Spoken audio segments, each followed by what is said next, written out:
Enjoy.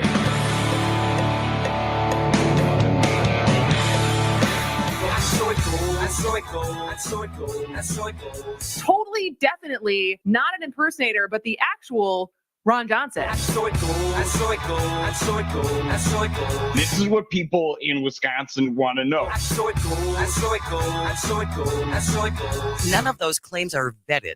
So none of those claims have actually been chased down to find out if they're true.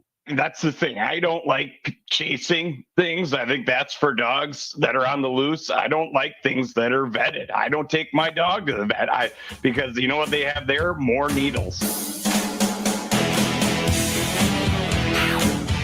Moving Wisconsin forward, one joke at a time. This is Kristen Bry with As Goes Wisconsin. Yada, yada, yada. Hello, Wisconsin! Hello, Wisconsin. Happy snowpocalypse, I guess, again. Didn't we just do this last week? It seems mildly familiar, yes. Geez. Well, we're here in the studio. Hopefully we'll get home from the studio. Jane Matnair, how are you doing? I am great, thank you. And we will be giving you updates just on accidents and stuff. And this is affecting the entire state. So no matter where you are, it's kind of a mess. Good luck. Yeah. Good luck to you. Happy Wednesday. Yeah. Stay home if you May can. the odds be ever in your favor. There you go. Greg Bach is also here because it is Wednesday. How are you, mister? I'm doing well. Yeah. I'm a little tired, but I got the coffee brewing. I got friends here. It's great. It's great. Yeah. We're happy that you're here. Yeah. I'm excited to go over election results because that happened last night. Yes, it did. It did. A smashing records. Yeah. Smashing records of turnout for last night's spring primary, which we have been hammering home on how low turnout usually is.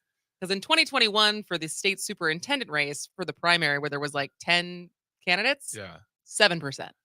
Yeah. Last night, correct me if I'm wrong, 36%.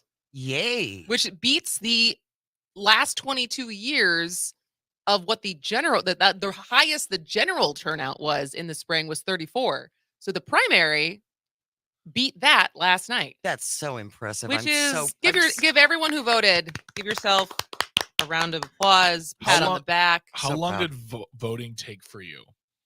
From the moment you got there, from the moment you walked out of the building, how long did it take for you? 5 minutes. Nice. It was a very important election, but it was a very fast election. That was what was wild. Jane and I, maybe you heard us. We were doing I don't listen to the show. Prime time coverage last night from 7 to 8. We were doing a special hour of As Goes Wisconsin, the pregame. Felt like an ESPN commentator. It was great. It was fun. And except for the point where I yelled for my husband to come and make a cup of tea, which apparently everyone could hear. I think they could only hear that on the live stream. Okay, good. They couldn't. I don't think the radio listeners. It's kind of like this show where if you're listening to the live stream, you may get some banter during the commercial. Some extras. Because that's, especially if a guest is not in studio, the only way we can talk to them is by bringing their mic up. So it doesn't go out on the radio most of the time. But it does, you can hear it on the live stream. So we always have to be a little aware, especially me. Well, it's always a good reminder for all of us. Yes. But yeah, so did he make the tea? He did come and make his tea. Yep. All right. Well, we are going to spend most of this hour breaking down our reactions of last night's results, obviously starting with the Wisconsin Supreme Court race, also talking about Senate District 8, different mayoral races, turnout, and also asking the big question, what is going to end up being the bigger driver when it comes to issues? Because we talk a lot about, on the more liberal side, the motivating factor being abortion, democracy, redistricting. And as of yesterday, or at least this week, the two amendments, the cash bail amendment and the referenda on requirements if you're receiving welfare. Yeah. A Dane County judge did rule that those are going to be on the ballot. So are those motivating factors? So we will get to all of that throughout this hour. We would love to hear from you and your reactions or takeaways from last night. 844-967-2789. And as Jane said, we will also be giving you weather updates, road updates, and Corey Hartman at the end of the hour is going to jump on with his infinite wisdom about weather. About weather. Yes. And that'll take us for the full hour. So I guess my biggest takeaway, if we're going to start with the Wisconsin Supreme Court race, holy crap, Janet. Yeah. I kept thinking, honestly, maybe you could pull this for one of our bump musics. Damn it, Janet. Yes. Yeah. Yeah. But it's not really appropriate because it's like we're like, oh, I think for the three of us would say this is a good thing, but it's just the only song I could think of with the name Janet. Give me time. But she got more votes than Jennifer Dorow and Dan Kelly combined. Yeah. That was actually very surprising to me that, I knew even though you had two Republicans, I thought that one of the two would have come out further. Like it would have been one of them. Like actually I expected Daniel Kelly to make it through the primary because I feel like Jennifer Dorow has fallen apart in the past couple weeks. And honestly, I'm going to say this. I think she is sitting on her couch today, breathing a sigh of relief. You think so? I don't think she wanted the job. I'm not going to reveal names, but I had someone who is much more informed on the conservative side of politics, and I had checked in with his instincts last night, and he had said in his opinion, she got some bad advice from people who were telling her it was her moment by people who did not help her prepare her for said moment. And the people I heard this. I was reading this on Twitter. It's Clayfish, it's Scott Walker, it's that group that was backing her. Right. And so this is yet another loss for Mr. Scott Walker. And another win for the U-Lines and Diane Yes. Hendrickson and the Koch brothers, right? Yes. Can't spell Walker without an L. Thank you. The first time you said that? That's the first time I've ever said that. Thank That you. is true though. That's true. Because otherwise it's Waker. Yeah. Whacker. But yeah, I think that Jennifer Dorow is breathing a sigh of relief. I don't think, maybe one day, possibly. But yeah, I've been saying this for weeks now. It just seems like she was thrown into this because she was a star for a moment, and it's a terrible way to run. And at the end of the day, you got to be able to put up with the things. I mean, within 48 hours of her announcing, they were already slamming her from Daniel Kelly's side, and things were being released on her. I mean, I think she's happy. I have no idea her relief, but it wouldn't surprise me but I think it became abundantly clear that she was not prepared. No. For this. And that I think it goes back to show that like Daniel, even though he's never won an election because he was appointed and then lost handedly to Jill Karofsky, that he is very much part of the machine, the Republican machine. Yeah. He is very much in the pocket of the U-Lines. Well, is this the new Republican machine? Because I would have thought that Walker and Clayfish and that whole group was the old Republican machine. Well, I think that it's interesting that Walker and Clayfish supported Dorow, even though Walker appointed Kelly. He also appointed Dorow. Yeah, but I mean, not to the Supreme Court. That's the thing is like, why would he back out of his support of this dude? Well, here's my thing. And I think this goes to the conversation that we're going to have around what issues are going to drive more people, in that abortion is still a major, could be the issue, right? And Jennifer Dorow talking about that versus she is from Waukesha, the Milwaukee suburbs, the Wow counties, etc., and the appeal that potentially she has as a figure versus a Dan Kelly. Maybe, I mean, I think it was as much of what she represents potentially than, I mean, how she was going to rule. And so, because I think Dan Kelly, and I don't know. I mean, don't you think that had Dorow won, you don't think the U-Lines would have just shifted their money? I don't know. Most likely they because don't. I don't think they care. They just want one of their operatives there to continue the policies that make them richer. So, but Kelly, obviously the preferred candidate. I just find it interesting that even with the issues that Dorow had, Dan Kelly's, like Greg pointed out, he got walloped in that race against Karofsky. And now all the information that came about him being paid by the Republican Party to investigate, election fraud and all that stuff. I just think this is going to be a field day for commercial makers when the attack ads start coming out. Because so far, what have we seen as attack ads against Protasewicz? One, that she's partisan. Yeah. Two, that she's soft on crime. Which is all the basic. Is there anything else? I see. This is the thing. I've yet to be inundated. I think that with commercials yet, well, but mostly because I just don't watch basic cable. He said that he wanted to be the most boring candidate. So I'm wondering if his commercials will reflect that, or if he's just gonna, or if his campaign or an outside group will go for the whole liberals soft on crime.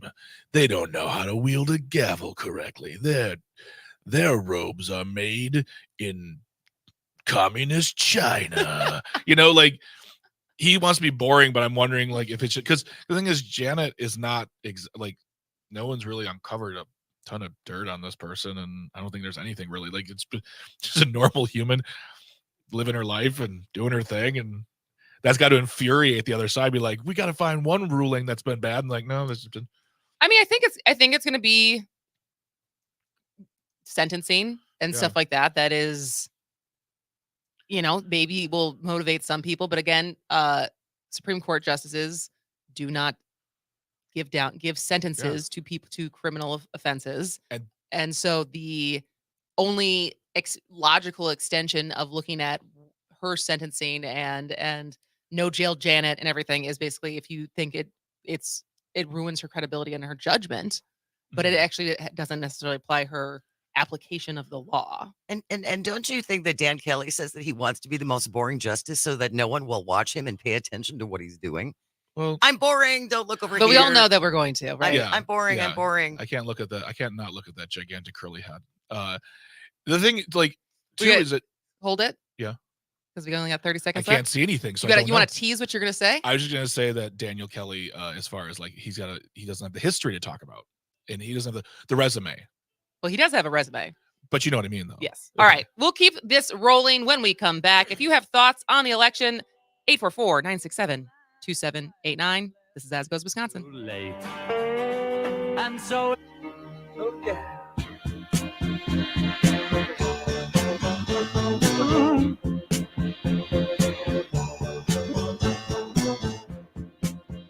Welcome back to As Goes Wisconsin. I am Kristen Bry. She is Jane Madnair, and it is Wednesday, so Mr. Greg Bach is in studio.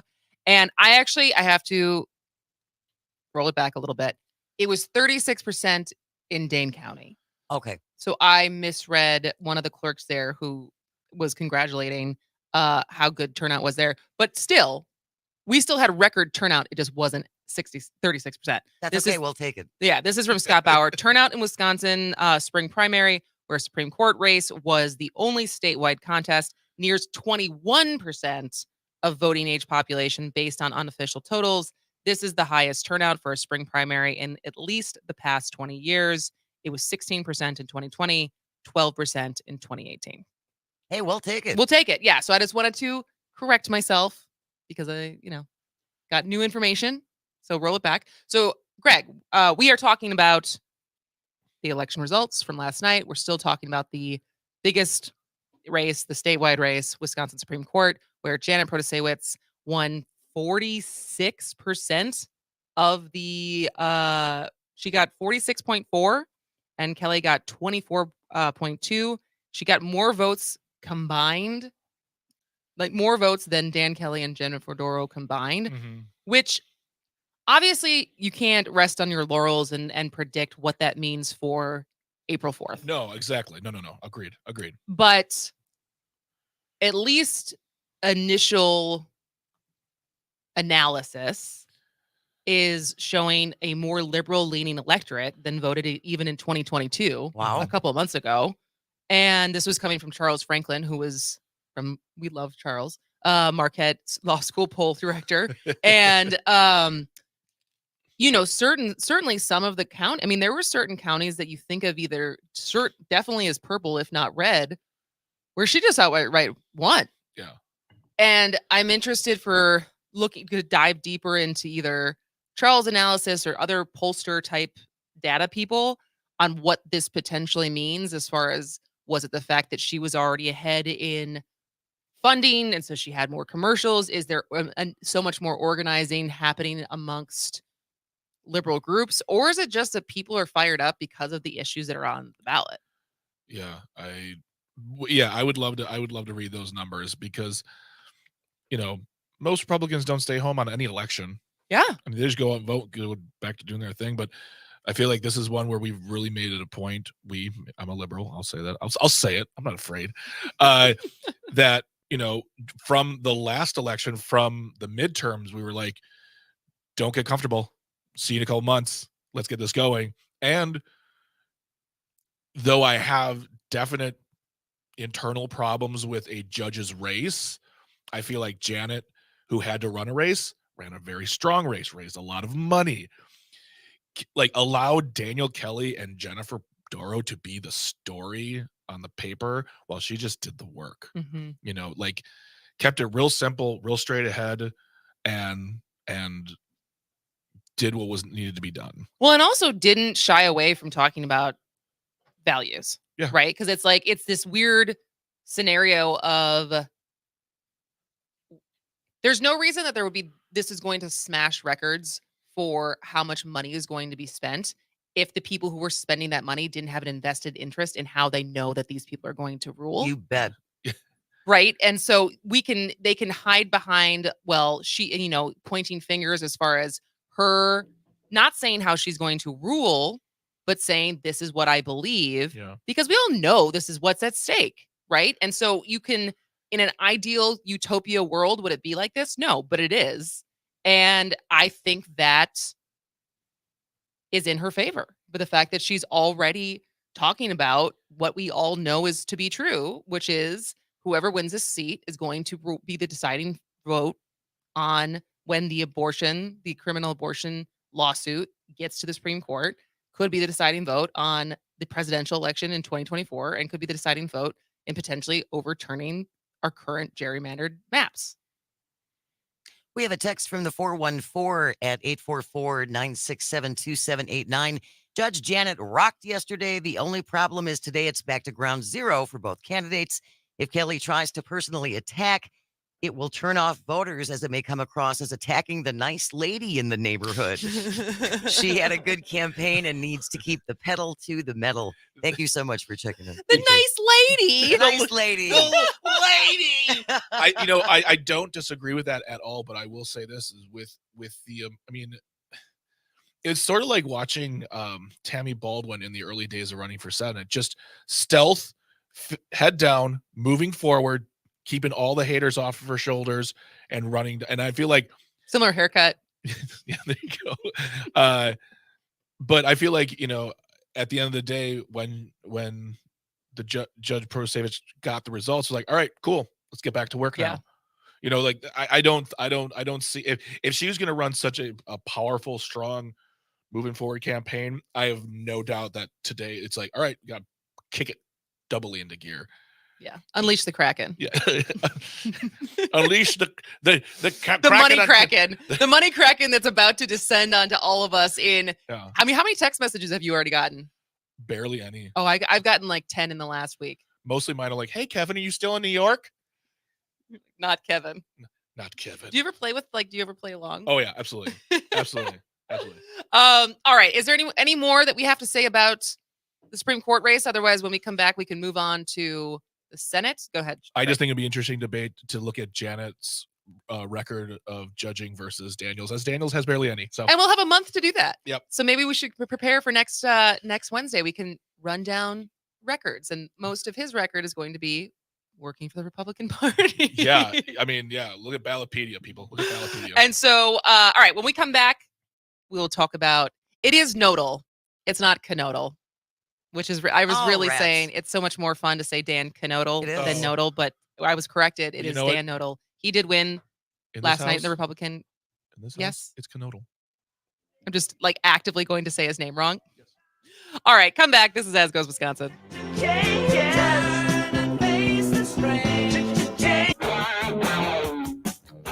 Tonight there's gonna be a Welcome back to As Goes Wisconsin. I am Kristen Bry. She is Jane Madnair. He is Greg Bach. Thank you for listening on this,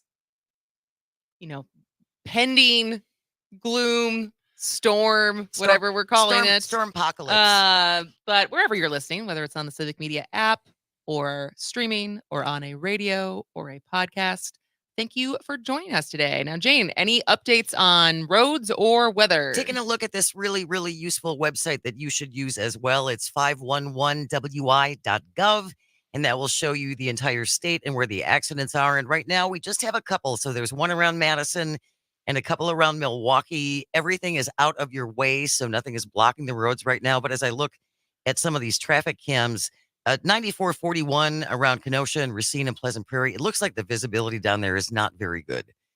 So what do we like to tell people?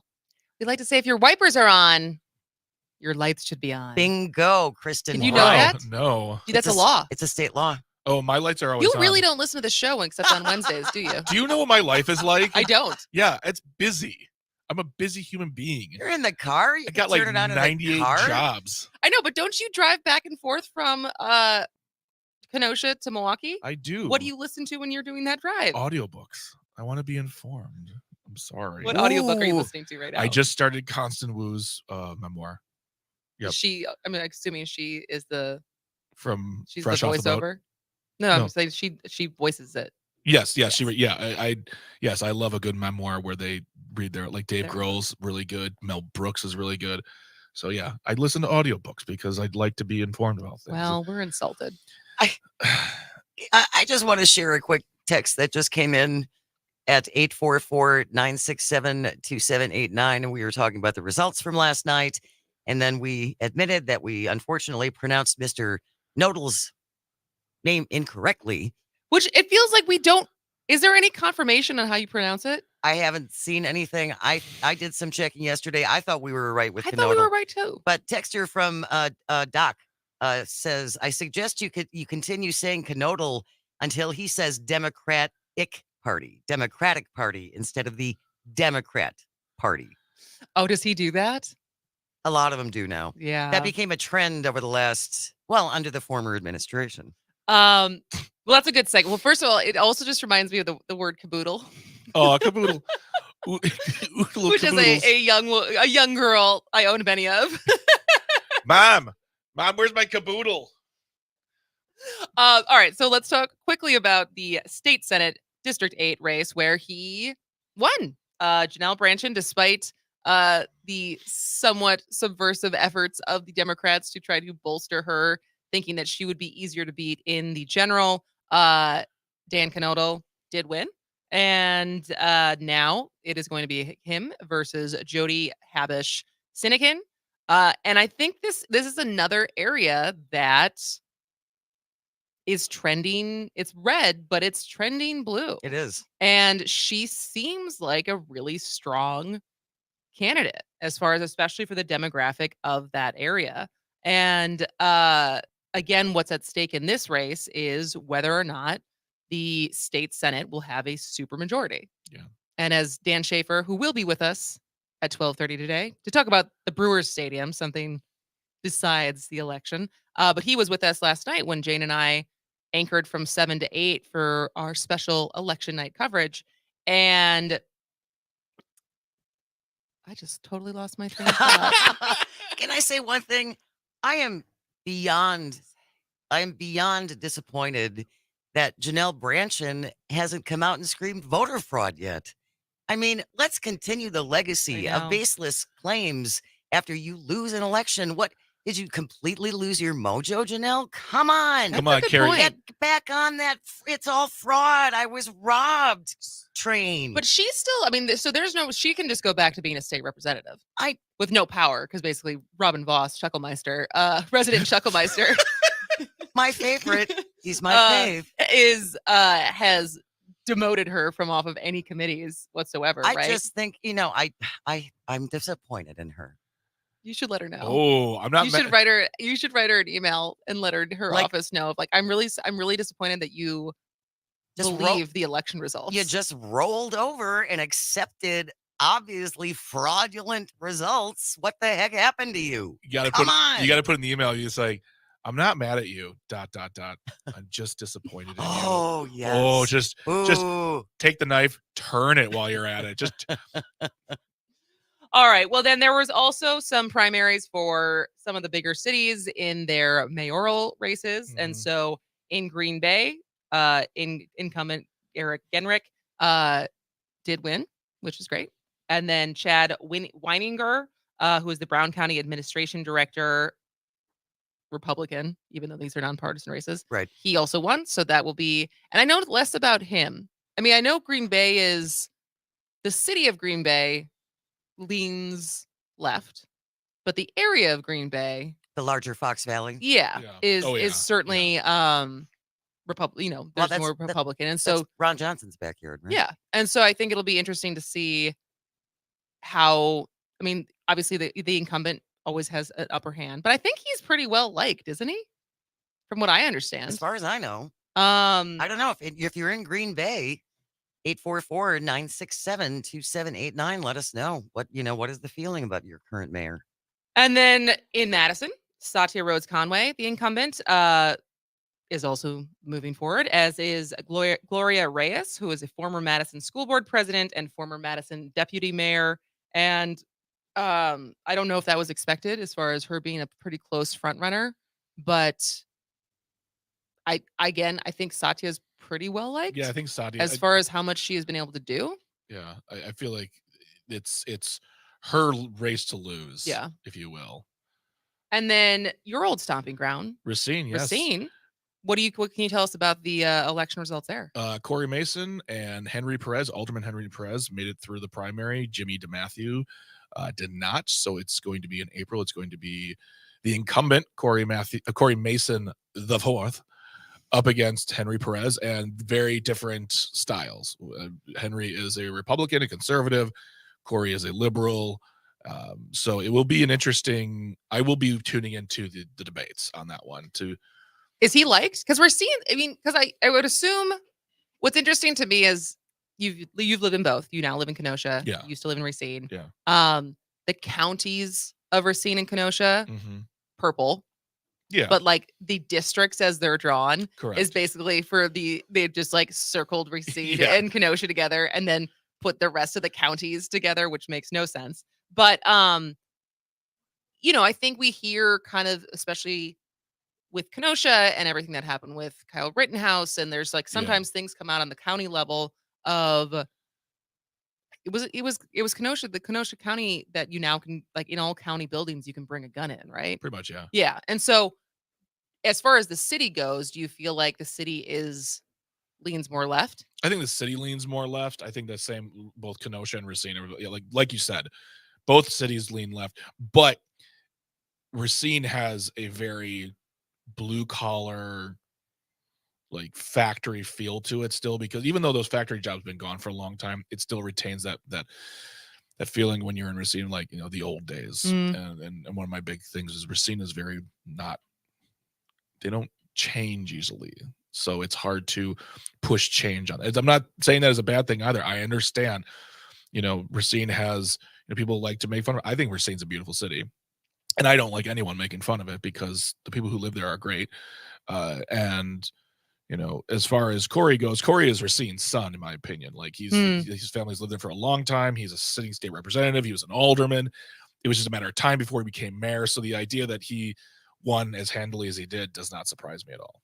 We have Steve on the phone checking in from Green Bay. We were talking about that Green Bay mayoral race. Thanks for joining us, Steve. What do you want to say?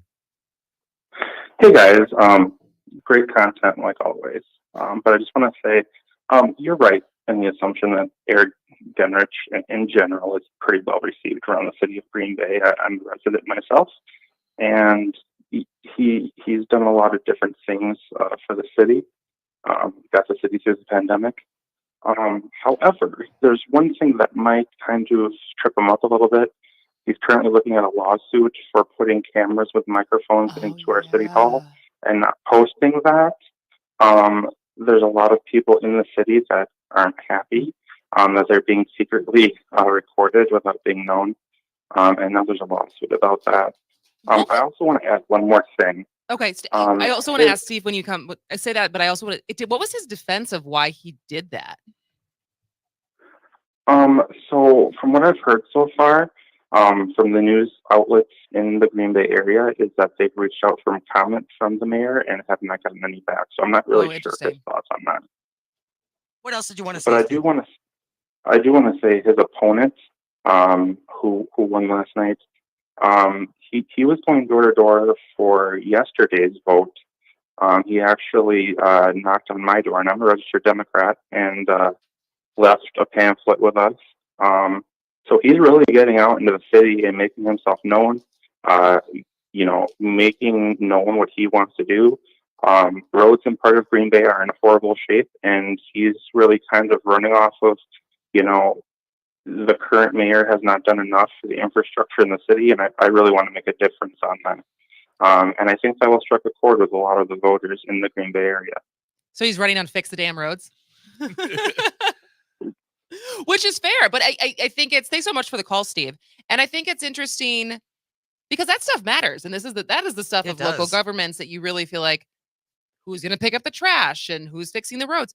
But it's also keeping in mind the limitations of what any mayor and any city council has been able to do with such a shoestring budget and, being really hamstringed. And this is not a defense of it is a defense of all mayors and all municipal governments because of the lack of shared revenue. Yeah, the lack of shared revenue. And so things that you expect them to be able to, that they're supposed to handle, they can't handle because they don't have money to do it because of Act 10, because of the fact that the police unions weren't touched in that. So they continued this was Dan Devine when he was on, mayor of West Dallas, said, we start in the red for our annual budgets because so much of it has to go to police. And so it's one thing to run on those things that feel popular, but it's another thing to actually look at the money available and be like, well, maybe we can't do this. Yeah. Another thing too, that I don't know if it's still happening now, but when we got into office in 2009, being in Racine, yes. In Racine, yeah, the shared revenue was cut, as well as projects, road improvement projects, things like that, were being cut, postponed, canceled, because those cities didn't vote for the people that they felt like they should be voting for. I mean, it was very well known that Madison, the Assembly and the Senate, were going to take it out on those who didn't vote for them. Yeah. And that sucked because we got the phone calls. And how do you explain to somebody like, well, I'm going to give you some nuance in your anger. That always You're not works good well. at that? I'm really, like, when you come at me yelling, I'm really good at just presenting a lot of nuance that really quells the How are you good at hearing nuance when you're angry? Very good at it. Yeah. Because I always know that when I'm angry about something, it's like, dude, just look back in my head. I'm like, shut up, dude. You sound like an idiot.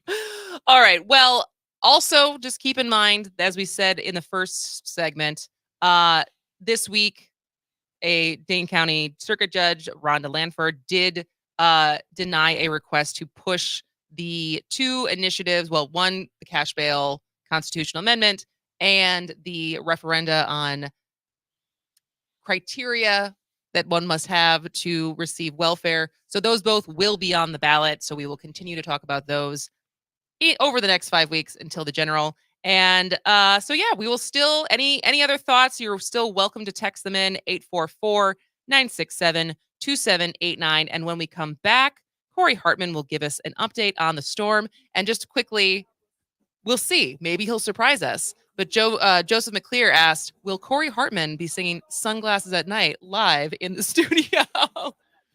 I don't think he is, but maybe we can get that for some bumper music. I'm intrigued. Yeah. I mean, I've been wondering it this entire time. Which Corey Hartman are we talking about? All right. This is As Goes Wisconsin. Come back. Skies expected tonight. Mixed precipitation likely, 28. 2 to 4 inches of snow today through tomorrow, with another inch Friday night. For Civic Media, I'm meteorologist Derek Height. Currently, it's 28 degrees. WAUK 540 AM, Franklin's choice for News Talk Radio. Streaming 24/7 at WAUKradio.com.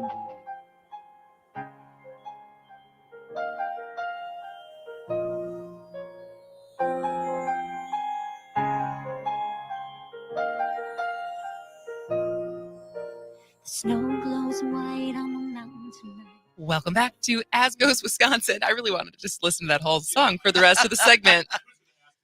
Heart start beating harder right there. It just- Yes. I was certainly in my late 20s when that song came out, and I probably listened to it for a month straight, lip syncing it on my like walk to work every day. Did you have any bad breakups like around that song where it like inspired you and you're like, Oh Let yeah, this I co- actually did. let this cartoon guide my way? We have to get to Corey, but welcome back. As Goes Wisconsin. I'm Kristen Fry. She's Jane Metnair. He is Greg Bach. We are keeping you updated throughout today's show on the pending snow that is coming. Thus, let it go. Yes, from Frozen. Never afraid of the cold, whatever lyrics are. Jane, how are the roads looking? Okay, we do have one closure. So this is near Bloomington. This is northwest Wisconsin, right along the Minnesota border. It looks like southbound Wisconsin 35 is completely closed beyond 385th because of a crash. There are a couple incidents again around Milwaukee and now Kenosha. Looks like everything there at least is out of the way. So these things are off on the shoulders. But this is not expected to get any better. No, not at all. We're just hoping we can get home. That would be nice. It would be nice. Otherwise, there's a nice hotel down the road. And here to tell us more about whether or not we might be able to get home, or at least how bad it's going to get, is Mr. Corey Hartman. How you doing, Corey? Good. How are you guys? We're good. We're having fun this morning. So what can you tell us about, as we are a show that airs across the state? I've seen the maps. They look like a bag of Skittles, which, are usually my favorite, but I don't think I'm going to like it today. And so what can you tell us about what weather across Wisconsin is going to look like? Yeah, if only this weather was as tasty as a bag of Skittles, but unfortunately not there. No, the entire state of Wisconsin is pretty much under a winter storm warning for, the central part of the state is going to have the heavier snow. There's a couple of counties up by Ashland, Wisconsin, that are actually under a blizzard warning. And then the southern tier of counties under an ice storm warning. And that's actually where the worst weather is right now. As I'm looking at the radar, some sleet and freezing rain has made its way in to the areas near Janesville, Monroe, over to Elkhorn, and then stretching over toward the Racine-Kenosha area. And the heaviest sleet right now is falling just north of Janesville. So if you're kind of in that area here today, that is, Rock County over toward Greene County. That is where the worst is right now. But that line is going to continue to move throughout the day and form. And as it moves its way northward, that is when Madison to Milwaukee is going to get in on some of that mixed precipitation and sleet and all those fun things. But as far as the snow is concerned, I mean, we picked up 6 inches in Mauston, a few inches heavier than that further north. And that's where the heavier snow is going to be, basically from Sauk County, Columbia County, over toward Washington County, and northward is where the snow is today. So it really is kind of a mixed bag out there, and it's going to get worse as the day goes on. And so as far as driving conditions, when you say the different kinds of precipitation, what is the different considerations to take in? So us driving home in southeast Wisconsin, be more careful of ice versus visibility, because obviously what felt so terrible last Thursday for southeast Wisconsin was not so necessarily that the roads were terrible, it was that you couldn't see anything. And so as far as kind of advice on, depending on what's predicted, what to expect if you have to go on the roads, what to look out for. Yeah, I mean, I'm looking at the traffic cameras out there now. Visibility is fine, as far as driving conditions are concerned. The absolute worst is going to be that freezing rain and the sleet, because that's going to make things extremely slippery. So about the southern 1/5 of the state is where we are going to see that over the next couple of hours. But then, as the heavier snow gets here, as the winds pick up as we head into the afternoon and into the evening, those gusts 40, 45 miles per hour, that's when the visibility is going to decrease. And then, of course, it's after dark, so that just, adds more fun to everything. But, really the Dodgeville to Milwaukee to Kenosha triangle right now is where the where the worst driving is going to be. Oh no, that's where I live. Greg. I know it. I'm a 45-year-old man because the whole time I'm sitting there terrified, like, oh, what is he gonna? What is the magic weather wizard going to say next? And so this, Corey, this is supposed to last until midday tomorrow, right? Yeah, about noontime tomorrow, then things really will taper off quickly. The possibility of precipitation, the snow, and mixed precip really trails off as we get into the early afternoon tomorrow. So this is not going to be a long duration thing, thankfully. And then by the weekend, we're talking about highs in the mid 30s to mid 40s by Monday with rain. This is the third week in a row this has happened, isn't it? It's the third week. It is. Yeah. Where it's oh my gosh, snowpocalypse. Then by the weekend, like, oh my God, who wants to go tanning? Well, and yeah, Corey, and this is. Oh, go ahead, Corey. I was just going to say it's been kind of the Wednesday, Thursday time frame too. So this week, last week, and the week before. So yeah, you're exactly right. Three weeks in a row, the same part of the week and the same type of storm almost. But this is something. It's one thing that we can see the skittle bag that's across Wisconsin. But this is the whole country. I mean, my parents and my brother right now are in Palm Springs, jealous. But they had like a windstorm last night, and the videos my mom was sending. And I don't know if that, I'm assuming that has to do with the storm that's basically coming over the entire country. Yeah, it's a big area of low pressure with a lot of wind energy advisories from eastern Texas, eastern Oklahoma, all of Louisiana, all of Arkansas, all of Mississippi, stretching over into the Tennessee Valley. Wow. I don't know if it should make us feel better that we're all miserable or, it's just kind of shared suffering, I guess. I don't feel bad for anyone in Palm Springs. Yeah, I don't think we could feel too bad about anybody that's above 50 degrees right now. That's true. All right, Corey, thank you so much for checking in with us. I'm sure either us or other shows throughout the day will check back in with you as we have updates. But thank you for your service. Absolutely. Happy to do so. All right. You still got some more Frozen for us to take us out, Jane? You bet I do. All right. Well, this will wrap it up for the first hour, the 11 o'clock hour. When we come back, a little bit of a Norfolk, East Palestine update. Because, grifters are going to grift, whether it's Trump or Ron Johnson. Never take a tragedy for granted where you could make some money off of it.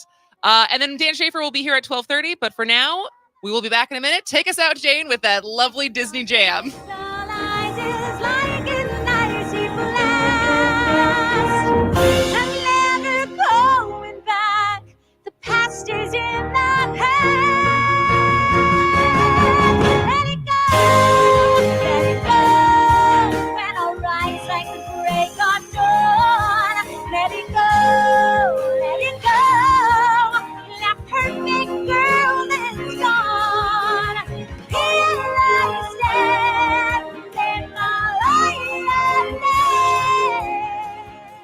Missed your favorite show live on air? It's easy to find what you enjoy wherever you listen to podcasts.